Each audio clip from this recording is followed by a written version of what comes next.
Hello welcome.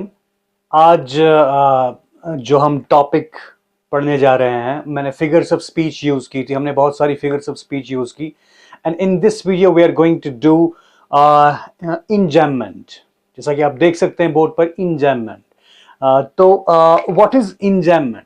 अगर आप इसकी डेफिनेशन इसको डिफाइन करते हो, you can see on the screen. आप देख सकते हो इसकी डेफिनेशन कि जब भी हम ये कह सकते हैं कि when a sentence, a phrase और a clause runs over to another line in a poetry, ठीक है, without a syntactical break, without punctuation, okay, तो हम कह सकते हैं कि दैट इज एंजैममेंट।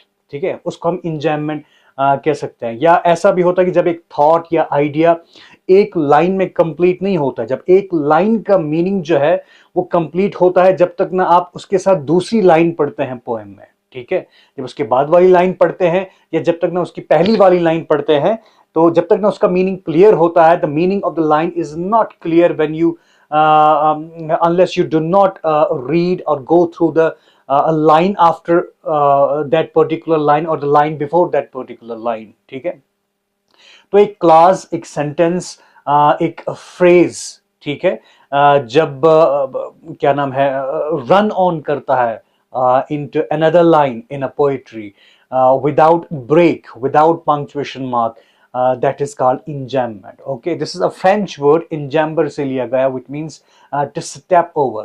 Okay, तो मैंने एक एग्जाम्पल के लिए मैंने एक कीट्स की एक पोएम है एंडेमियन। ठीक है, उस एंडेमियन में से मैंने एक फर्स्ट 5 लाइंस निकाली हैं।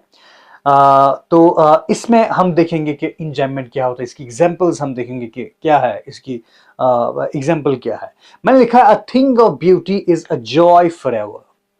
अगर आप इस एंड लाइन को देखोगे, this is what colon use हुआ है। देन द नेक्स्ट लाइन, ये बड़ी फेमस लाइन है, a thing of beauty is a joy forever. ठीक है, वट एवर इज ब्यूटीफुल, अगर एक खूबसूरत चीज आपके पास है, that is what, it is a joy forever. ठीक है, जो भी खूबसूरत चीज है that is Joy forever, which means it is immortal. ठीक है, अ थिंग ऑफ ब्यूटी, कोई भी खूबसूरत चीज जिसमें खूबसूरती है, that creates Joy forever for you. Okay, which means the beauty is immortal। Next line है, इट्स लवलीनेस इंक्रीजेस, सेमीकोलन है यहां पर, it's loveliness increases, it will never pass into nothingness. अगर आप सेकंड लाइन देखते हैं, देयर इज इंजैममेंट, यहां पर इंजैममेंट है। ठीक है, इट विल नेवर, यहां पर कोई पंक्चुएशन मार्क नहीं है, there is no punctuation mark, कोई फुल स्टॉप नहीं है, कोई कॉमा नहीं है, there is nothing. It will never meaning clear नहीं है। ओके, इट मींस ये जो मीनिंग है ये नेक्स्ट लाइन में एंटर करता है, जो थॉट है ये नेक्स्ट लाइन में एंटर करता है, ये आइडिया नेक्स्ट इस लाइन में एंटर करता है। It will never pass into nothingness, यानी कि जो ब्यूटी है, ब्यूटी के बारे में बात हो रही, it will never, which what, beauty will never, it will never pass into nothingness. ठीक है, ऐसा ऐसा ऐसा कभी नहीं हो सकता कि ब्यूटी आपको खुशी नहीं दे सकती है। ठीक है, it is immortal. Okay, then comma, but still will keep, यहां पर भी कोई पंक्चुएशन मार्क नहीं है, but still will keep a bower quiet for अस।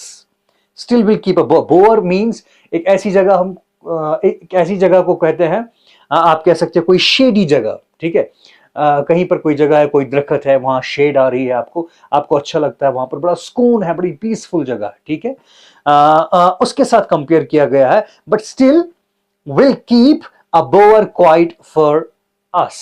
बड़ी खामोश पुरसुकून जगह, कहीं ट्री है, शेड है, आप बैठे हुए हैं छांव में, ठीक है, जहां पर आपको बड़ा सुकून मिलता है, उस चीज के साथ। तो उस ब्यूटी को उस चीज के साथ, उस जगह के साथ कंपेयर यहां किया गया है। It will keep a bower quiet for us, it will keep, यहां पर भी कोई पंक्चुएशन मार्क नहीं है। इट विल कीप क्या रखेगा, it will keep a bower quiet for us. तो beauty is like that bower, उस जगह शेडी प्लेस की तरह है, जो आपको बड़ा सुकून देती है, वो जगह आपको बड़ा सुकून देती है, बहुत आराम देती है, बड़ी खुशी देती है। Similarly this beauty gives you Joy.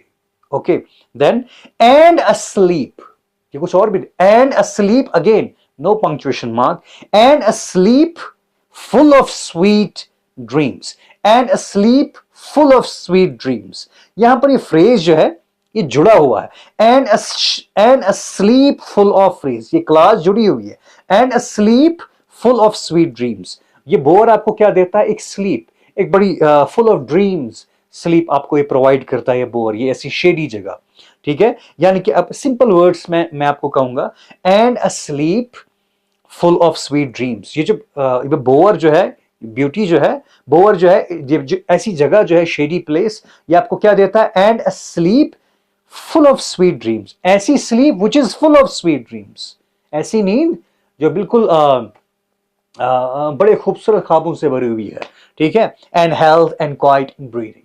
तो मेरा मकसद यहां पर इस पोएम को, इन लाइंस को एक्सप्लेन करना नहीं है, बल्कि व्हाट इंजॉयमेंट समझाना है कि इंजॉयमेंट क्या है, ठीक है। जब एक लाइन, एक सेंटेंस, एक क्लॉज या एक फ्रेज एक लाइन से जंप करती है दूसरी लाइन में विदाउट एनी ब्रेक, ठीक है, दैट इज कॉल्ड इंजॉयमेंट।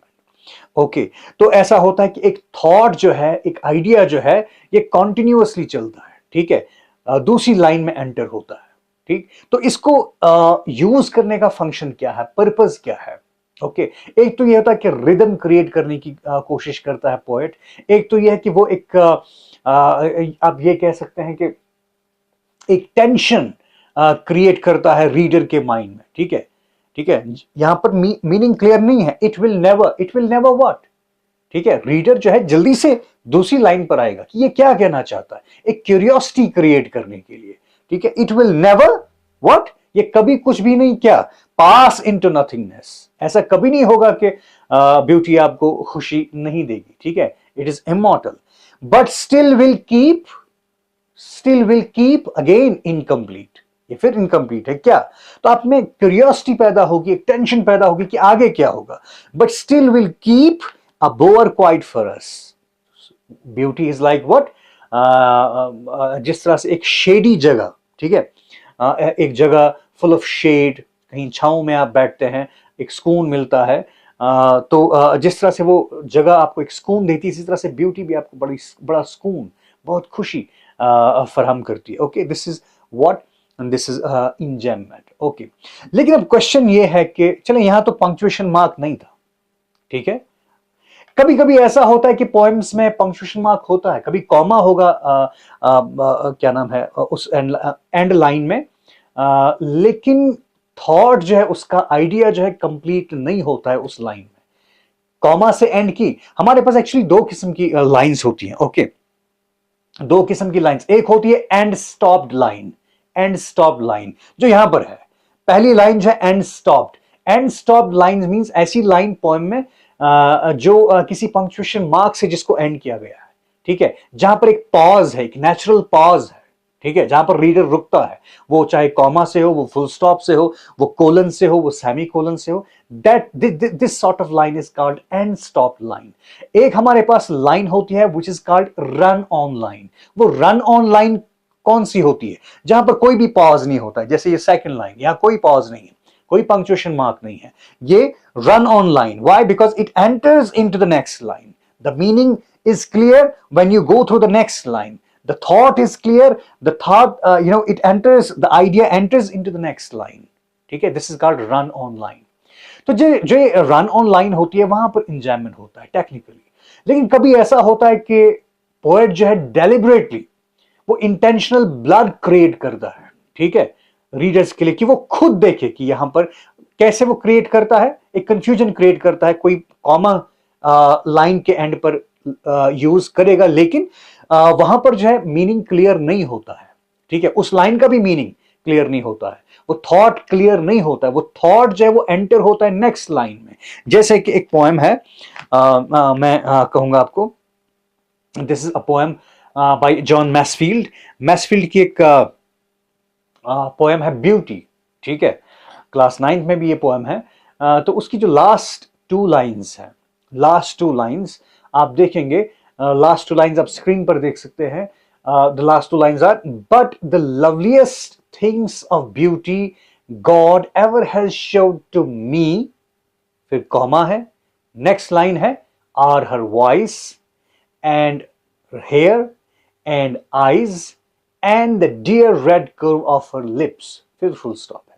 अगर आप इन दो लाइंस को देखते हैं आप, but the loveliest things of beauty God ever has showed to me, पहले जो जितनी भी लाइंस हैं उनमें वो बताता है कि ये चीजें बड़ी खूबसूरत होती है, समंदर बड़ा खूबसूरत होता है, फूल बड़े खूबसूरत होते हैं, सनसेट खूबसूरत होता है, बड़ी सारी खूबसूरत चीजें हैं इस दुनिया में, लेकिन जो गॉड ने सबसे खूबसूरत चीज मुझे दी है, but the loveliest things of beauty God ever has showed to me, लेकिन जो सबसे खूबसूरत चीज ऑलमाइटी ने मुझे दिखाई है, मुझे दी है, तो आप एक्सपेक्ट करते हैं कि ये क्या है आगे, ठीक है। तो थॉट क्लियर नहीं होता है, मीनिंग क्लियर नहीं है इस लाइन में, लेकिन कॉमा यूज किया है पोएट ने इस लाइन में मी के बाद, लेकिन ये जो मीनिंग क्लियर होता है नेक्स्ट लाइन में, सबसे खूबसूरत चीज जो गॉड ने मुझे दी है वो क्या है, आर हर वॉइस, उसकी आवाज, एंड हर हेयर, उसके बाल, एंड आईज, उसकी आंखें, and the dear red curve of her lips, ठीक है, और उसके होंठ। तो कभी कभी पोइटिक सेंस में अगर हम बात करेंगे तो कभी कभी रीडर्स ने जो खुद पहचानना है कि क्या थॉट क्लियर है, क्या मीनिंग क्लियर है, so it is a kind of enjoyment, एक वीक इंजॉयमेंट है but it is also an enjoyment. मैंने डिस्कस किया इसको बाकी पोएम्स में भी, जो मैंने डिस्कस किया, when you are old, poetic devices मैंने डिस्कस की है, मैंने स्पीक अप डिस्कस किया है, तो वहां पर इंजॉयमेंट मैंने डिस्कस किया है। तो कुछ लाइंस ऐसी होती हैं, ठीक है, जो जिनमें कॉमा वगैरह यूज हुआ होता है लेकिन उनका मीनिंग क्लियर नहीं होता, तो एक किस्म का वीक इंजॉयमेंट आप उसको भी कह सकते हैं। बहुत सारी बुक्स लिखती हैं कि वो भी इंजॉयमेंट में आएगा, ठीक है। टेक्निकली वो इंजॉयमेंट नहीं होता है, ठीक है, टेक्निकली नहीं होता है, बट लेकिन थॉट अगर एंटर होता है, थॉट इनकम्प्लीट है, थॉट एंटर होता है नेक्स्ट लाइन में, तो कुछ बुक्स लिखती हैं कि even that is also enjoyment. So this was all enjoyment. I hope you like the video. Thank you very much.